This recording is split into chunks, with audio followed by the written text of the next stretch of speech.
private banking is primarily or only for oil billionaires? Not necessarily. Now, take for example, a country like Kuwait. There are businessmen who are enriched over the years on account of the oil wealth. Oil, gas, petrochemicals are all real resources getting exported around the world. So what is more important is to diversify. Make sure that you have a long-term prosperity for the generations to come.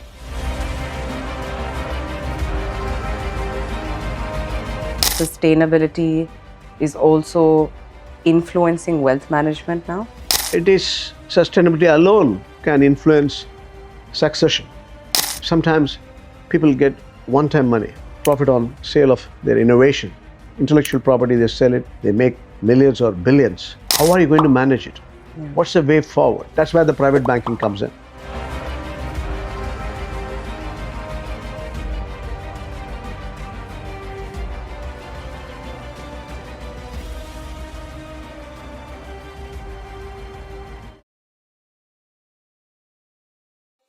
Hello and welcome to the Green Generation podcast, where we explore how finance, sustainability, and leadership shape the future. I am Shruti Seetharaman, a media entrepreneur and an advocate for sustainability, and always wondering about how we can shape minds to think better for sustainability. And joining us is Dr. Seetharaman, global banker and sustainability advocate and author of Corporate Consciousness, who believes finance must serve humanity and not just profit. Thank you. You're welcome. Let's start simple and let me ask you, why is private banking growing so rapidly in the GCC? Wealth maturity, if I have to use the expression, it's an extraordinary development in the last 50 years. 45% of the world oil, 20-25% of the world gas come from this region. Growing affluence, growing per capita income, ability to spend, and the investable surplus at the apex level, sovereign level. Individuals becoming ultra rich are very, very common. I spent over 40 years in the region. I've seen how the wealth has shaped the prosperity in terms of economics and again, in terms of modernization and also huge progression socially, economically, again, environmentally. Human-centric values have gone up. So wealth maturity is a major significance, and that needs proper family governance, wealth management at an institutional level as well. And would you say, or is it safe to say that this is about structure and not luxury? Absolutely. It is not a luxury, it is a structure.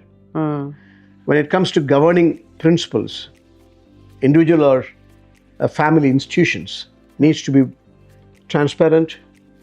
There is always continuing dialogues, and you have to create a principle of succession. You need to leave a legacy backed up by absolute governing council.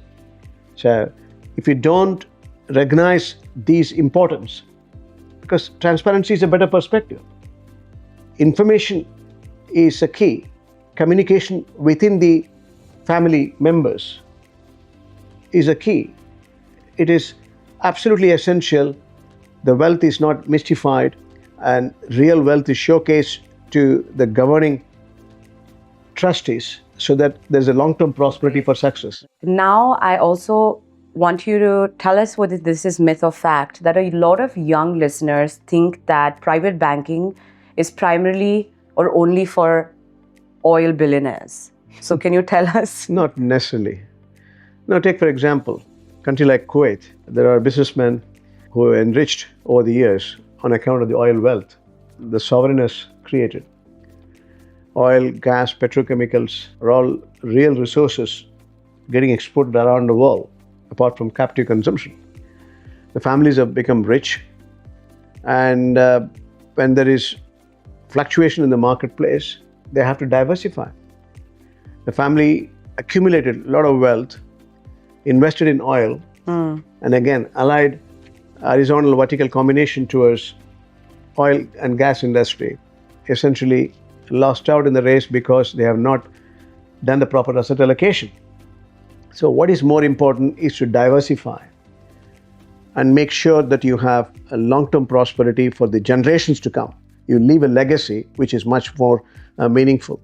and you don't want conflict among your children and grandchildren. So institutional value creation, family governance, establishing an absolute dialogue on a regular basis, keep them updated on a monthly basis if need be, or quarterly basis, is essential for long-term sustenance.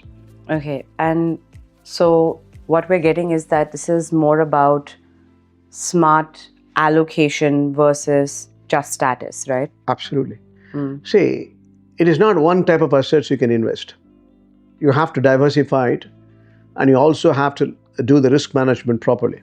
The market risk, the institutional risk, country risk, product risk, could be any part of the enterprise risk integration.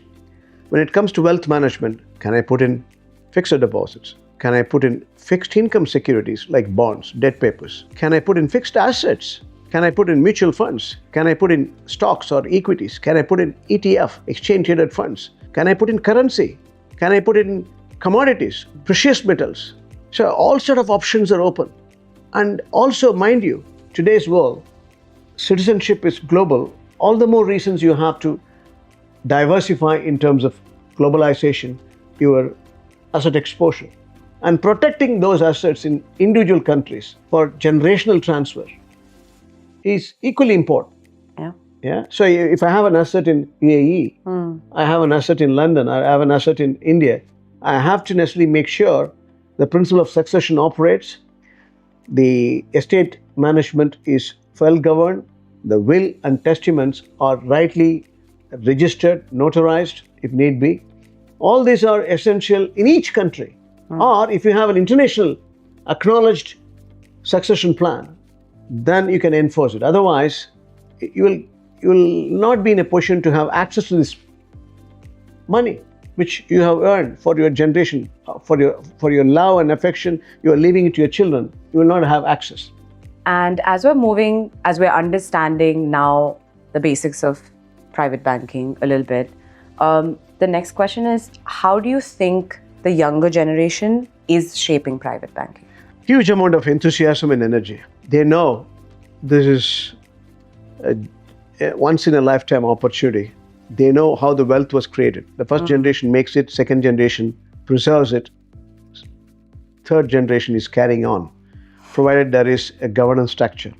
The younger generation, with all the advent of technology, is an absolute convergence for digital dashboards. You have asset allocation model, again, principle-centered ESG governance.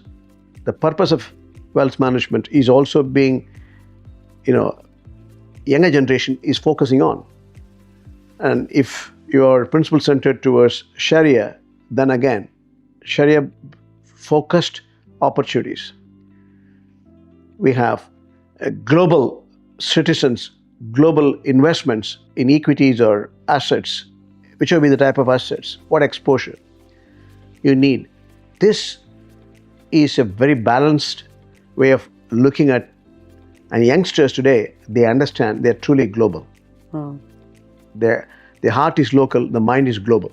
So they understand the nuances and they make the right choice out of it. And that's why they converge with digital support and make sure they make the right decisions. Okay, so would you say that sustainability is also influencing wealth management now? Absolutely. It is sustainability alone can influence succession. Let's understand the dynamics of it. It's not mercurial. Sometimes people get one-time money, right? Profit on sale of their innovation. Intellectual property, they sell it, they make millions or billions. Then sudden wealth is created. How are you going to manage it? Yeah. What's the way forward? That's where the private banking comes in. That's where the expertise comes in. That's where the market risk measurement comes in. That's where, making sure your right yield, right return comes on investments without distraction of your existing core business or your skill-based. If you're good at certain profession, you keep doing it. At the same time, experts are there to do your asset allocation, making sure governance structure operates, and if there is any eventual needs to redefine the estate, succession plays a role. Governance structure, transparency, country specific will play its part. Enforcement becomes easy and you get the value for your children and grandchildren. And talking about that, right, talking about succession, I think it's safe to say that inheritance is sort of a slightly sensitive topic in the GCC. So the question is, and I'm sure you've along your career also dealt with those kind of cases. So how does private banking actually help in this situation? Globally, there are many cases. You see Rockefeller. It's a classic example how the generation, fourth or fifth generation, they are holding it, they command respect around the world. Tata's, it's all emanating from a philanthropic trust. From there, it's a giant in terms of business management, globally, truly global. That is a principle-centered administration, governing structure, governing council, again, purposeful business management and philanthropists. We have Walmart, huge discipline, the transition from one generation to another generation, well governed. I've also seen many family accumulate wealth and it's not transcending the next generation because lack of communication. They hold the secrets, not sharing the information on time, not writing proper will. Ambani is a classic story. When Dhirubhai Ambani left this planet, essentially there was dispute in the family. So what is important is to recognize we have a limited time in this planet. Whatever we accumulate has to go to the next generation and it has to be protected. And also purposefully it is driven, managed. Essentially you don't want, the love turned into fear. And that's what private banking does, you would say? So are Absolutely. Is it safe to say that private banking almost is protecting families? That's the way to go. Whether you are a billionaire or a millionaire, what is important is to recognize professional management of your wealth. Wealth management is an art. The quantum doesn't matter. Essentially, the purpose matters. And it's also a good habit to make sure socially responsible mission comes in and the family is protected. Family is out of love. You want to pass it on, but if you're keeping a communication gap, then the purpose is defeated. I have seen classic example, my friends who has not written wills. They worked for n number of years in the Gulf. They accumulated a lot of business and again, wealth around the world. It was not told. There is no record. In the process, the families are on the street now. So their lifestyle has to change. Now, instead, you want to have a proper private banking. You want to manage it professionally, advance yourself in terms of the overall better return and the legal enforcement, the legal alignment, compliance model, regulatory model. Government regulation keeps changing. So somebody has to advise you how to protect this wealth. And that's important. Absolutely. So it is not how rich you are.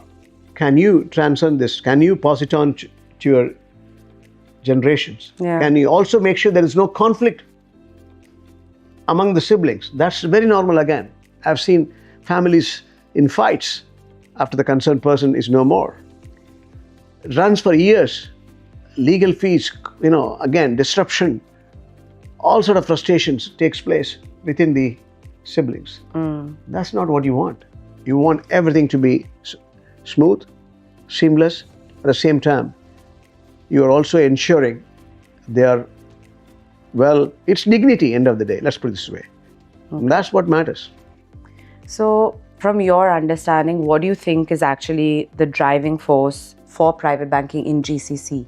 Driving force is the wealth maturity, globalization, and ensuring compliance model, regulatory models are fully observed, and ensuring there is changing dynamics in terms of global framework that is measured, managed, and controlled so that the next generation makes the most out of it. And that's the need of the hour. Yeah, I think this was a very crisp episode, and I think I truly understood it better. And I think it's safe to say that from what we've learned from everything you've said is that private banking is not just about privilege, but it's about practice. Absolutely. And I think you've said this before, but I think something that I would like to quote you on is that true wealth is not about money. It's about peace of mind across generations. It's about asset allocation. It's more than just status and luxury, and like you mentioned. Absolutely correct. See, what do you want? You want your hard work needs to be respected for generations. At least your immediate children or perhaps grandchildren will recognize how you made every single dollar.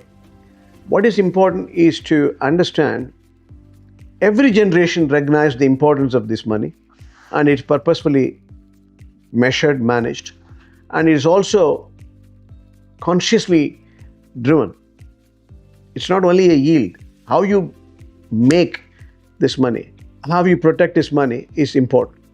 So there is always better methods in terms of governing family office, structures, transparency, trust, will. Ensure all these are when you are hale and healthy, not when you are, in the final hours. So constant, it is not, constant Preparation. When you are in 30s, 40s, you should start building your family governance. Put in, an absolute structure which will take care the principle of succession. Yeah, I think preparation, structure, asset allocation, that's what we're getting. So thank you so much for watching. If this episode made you think differently about money and responsibility, don't forget to share this with someone who's building their future. Until our next episode, don't forget to think long-term and act consciously. Thank you. Thank you.